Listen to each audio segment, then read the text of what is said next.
قرآن کے کلام الہی ہونے کی پانچویں دلیل یہ ہے کہ قرآن کریم نے دلوں کو جیتا ہے، دلوں کو جیتا ہے۔ قرآن دلوں کے لیے اکسیر ہے، اسے فتح کرنے کی قرآن طاقت رکھتا ہے۔ عمر جیسا جلالی انسان تلوار ہاتھ میں لیے نکلتا ہے تاکہ آخری نبی محمد صلی اللہ علیہ وسلم کا نعوذ باللہ کام تمام کر دے، لیکن قرآن کی چند آیتیں سن کر اس کے دل کی دنیا بدل جاتی ہیں اور اپنی بہن کے گھر سے اللہ کے نبی صلی اللہ علیہ وسلم کی خدمت میں جاتے ہیں اور اسلام قبول کر لیتے ہیں۔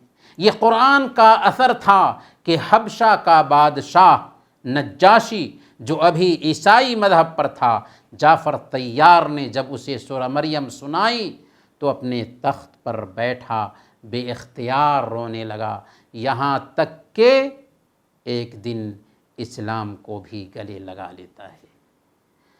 طفیل بن عمر الدوسی یمن کے باشندہ ہیں، کعبہ کے طواف کے لیے مکہ آتے ہیں۔ مکہ کے خبیث میڈیا نے، جس کو ہم گودی میڈیا کہہ سکتے ہیں، اللہ کے نبی صلی اللہ علیہ وسلم کے خلاف بھڑکایا، یہاں تک کہ انہوں نے اپنے دونوں کانوں میں روئی ٹھونس لی تھی تاکہ قرآن کی کوئی آواز ان کے کانوں تک نہ پہنچ سکے۔ جب اللہ کے نبی صلی اللہ علیہ وسلم کے پاس سے گزرے تو انہوں نے سوچا کہ میں تو اپنی قوم کا سردار ہوں، اگر کوئی بات ہے تو صحیح اور غلط میں تمیز کر لوں گا۔ چنانچہ ہلکی سی بھنک لگی، روئی کھسکایا، قرآن کریم کی تلاوت کانوں تک پہنچی اور یہی تلاوت ان کے قبول اسلام کا سبب بن گئی۔ اور آج بھی عجیب بات ہے کہ ایسے لوگ بھی اسلام قبول کر لیتے ہیں قرآن سن کر کے، جو قرآن کریم کے پیغام کو سمجھ بھی نہیں پاتے۔ قرآن کریم کے کلام الہی ہونے کی چھٹی دلیل یہ ہے کہ قرآنی تعلیمات زندگی کے ہر شعبے کو شامل ہے۔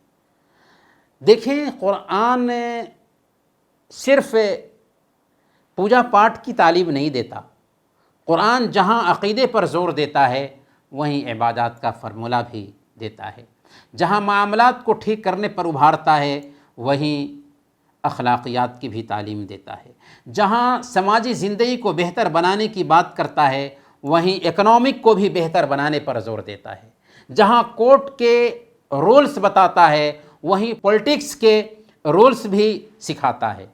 قرآن نے کہا ما فرطنا فی الکتاب من شیء، ہم نے اس کتاب میں کوئی چیز نہیں چھوڑی جسے صراحتاً یا اشارتاً بیان نہ کر دیا ہو۔ قرآن مکمل نظام حیات ہے، وے آف لائف ہے، زندگی گزارنے کا مکمل سسٹم دیتا ہے۔ پھر قرآن کے جو موضوعات ہیں، جو ٹاپکس ہیں، ان میں عجیب طرح کا انوکھا پن پایا جاتا ہے۔ یہ انوکھا پن ہی دراصل اس بات پر دلیل ہے کہ قرآن کسی انسان کا کلام نہیں ہو سکتا۔ قرآن کیا کہتا ہے؟ قرآن کہتا ہے کہ کائنات کس نے بنائی، دنیا کیوں بنی، انسان کیوں بنائے گئے، سیدھا راستہ کیا ہے، غلط راستے کیا ہیں، پچھلے زمانے میں انسانوں نے کیا کیا غلطیاں کی تھیں، ان غلطیوں کے بدلے میں انسانوں کو کیا کیا سزائیں بھگتنا پڑی تھیں، مرنے کے بعد کیا ہونے والا ہے، ہمارا اپنے پیدا کرنے والے سے کیا تعلق ہونا چاہیے۔ یہ ساری باتیں کسی انسان کی بنائی ہوئی قطعاً نہیں ہو سکتی، یہ خالق کائنات کی بات ہی ہو سکتی ہے، کیونکہ انسان یہ تو جان سکتا ہے کہ جسم کو کیسے ٹھیک رکھا جائے، لیکن یہ نہیں جان سکتا کہ جسم کیوں بنایا گیا۔ قرآن کے کلام الہی ہونے کی ساتویں دلیل یہ ہے کہ قرآن کریم کی آیات میں بھی یکسانیت پائی جاتی ہے۔ کیا مطلب ہوا یکسانیت کا؟ یعنی کہیں بھی آپ کو قرآن کریم میں اختلاف نہیں ملے گا، حالانکہ قرآن کوئی ایک دن میں لکھے ہوئے شکل میں پیارے نبی صلی اللہ علیہ وسلم کو نہیں دیا گیا ہے، بلکہ قرآن کریم ضرورت کے مطابق تھوڑا تھوڑا کر کے 23 سال میں اترا ہے۔ اب آپ غور کریں، سوچیں کہ ایک ہی سورہ کی آیتیں مختلف وقتوں میں اتری ہیں، مختلف مناسبتوں سے اتری ہے، لیکن اس کے باوجود بھی قرآن کریم کی جو تعلیمات ہیں ایک دوسرے سے بالکل مربوط ہیں، ایک دوسرے سے بالکل ملی ہوئی ہیں، کہیں بھی مضمون میں بھی کوئی اختلاف نہیں پایا جاتا۔ یہ پتہ دیتا ہے کہ قرآن کسی انسان کا کلام نہیں ہو سکتا۔ قرآن نے خود کہا، سورہ نساء آیت نمبر 82، افلا یتدبرون القرآن ولو کان من عند غیر اللہ لوجدوا فیہ اختلافا کثیرا، کہ کیا یہ قرآن میں غور نہیں کرتے، اگر یہ اللہ کے سوا کسی اور کی طرف سے ہوتا تو اس میں بہت کچھ اختلافات پاتے۔ قرآن کے کلام الہی ہونے کی 8ویں اور آخری دلیل یہ ہے کہ قرآن کریم کی تعلیمات ہر زمانے کے لیے بالکل مناسب ہیں، یعنی قرآن کی تعلیمات ماڈرن ہیں، اپ ٹو ڈیٹ ہیں۔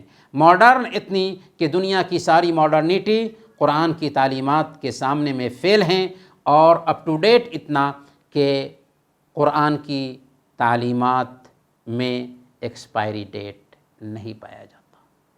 قرآن اپنے لائے ہوئے دین کو دین الفطرہ کہتا ہے۔ آج انسانوں کے جو بنائے ہوئے قوانین ہوتے ہیں وہ آؤٹ آف ڈیٹ ہو جاتے ہیں۔ قرآن کا دیا ہوا قانون آؤٹ آف ڈیٹ نہیں ہو سکتا۔ کیوں؟ اس لیے کہ انسانوں کے جو بنائے ہوئے قوانین ہیں وہ لائف اسٹائل کو دیکھ کر کے بنائے جاتے ہیں، اور لائف اسٹائل میں چینجنگ آتی ہے 10 سال کے بعد، 5 سال کے بعد، اسی لیے ان قوانین میں چینجنگ کی ضرورت ہوتی ہے۔ قرآن کا جو دیا ہوا قانون ہے یہ لائف اسٹائل پر ڈیپینڈ نہیں کرتا، بلکہ یہ فطرت پر ڈیپینڈ کرتا ہے، اور فطری تعلیمات میں چینجنگ نہیں ہوتی، چاہے کتنی ہی پرانی و تعلیمات کیوں نہ ہو جائے۔ کیا سورج کی روشنی میں کمی آئی ہے؟ سورج اتنے زمانے سے پایا جاتا ہے۔ چاند کی روشنی میں کمی آئی ہے؟ چاند اتنے زمانے سے پایا جاتا ہے۔ ہوا کی ضرورت میں کمی آئی ہے؟ ہوا اتنے زمانے سے پائی جاتی ہے۔ یہ فطری چیزیں ہیں، فطری چیزوں کی ضرورت میں کمی نہیں آتی۔ ساگ اور سبزی کی ضرورت میں کمی آئی ہے؟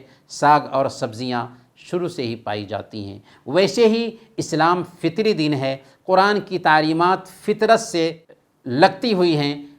قرآن کیا کہتا ہے؟ قرآن انسان کو مخاطب بناتے ہوئے کہتا ہے کہ انسان اس دنیا میں کیوں بھیجا گیا، خالق سے اس کا کیا تعلق ہونا چاہیے۔ قرآن توحید کی بات کرتا ہے، شرک سے منع کرتا ہے، بت پرستی سے منع کرتا ہے، عقل سے کام لینے کا حکم دیتا ہے، اچھی تعلیمات پر ابھارتا ہے، بری تعلیمات سے روکتا ہے، اچھے اخلاق پر ابھارتا ہے، برے اخلاق سے روکتا ہے، اور ان چیزوں کی ضرورت پہلے بھی تھی، آج بھی ہے، اور قیامت کے دن تک رہے گی۔ یہی وہ تعلیمات ہیں جو قرآن دیتا ہے، اس لیے قرآن کا پیغام ساری انسانیت کے نام ہے۔ دنیا کی اگر کوئی کتاب سب سے مظلوم ہو سکتی ہے تو یہی قرآن ہے جو ہمارے گھروں میں پایا جاتا ہے۔ دنیا کی سب سے مظلوم ہے یہ کتاب۔ مسلمان اس کتاب پر ظلم کرتے ہیں کہ اسے پڑھتے نہیں، اسے سمجھنے کی کوشش نہیں کرتے، اس کی تعلیمات پر عمل نہیں کرتے، جبکہ بہت سارے دنیا کے لوگ ہیں کہ ان کے لیے یہ کتاب اتری، لیکن اس کتاب کا صحیح تعارف حاصل نہ ہونے کی وجہ سے ایک بڑی تعداد ہے جو اس کتاب کو نہیں جانتی ہے۔ ایک چھوٹی تعداد ایسی بھی ہے جو اس کتاب کی اہانت کرتی رہتی ہے، حالانکہ قرآن کا خطاب ہے کہ یہ قرآن سارے انسانوں کے لیے آیا ہے۔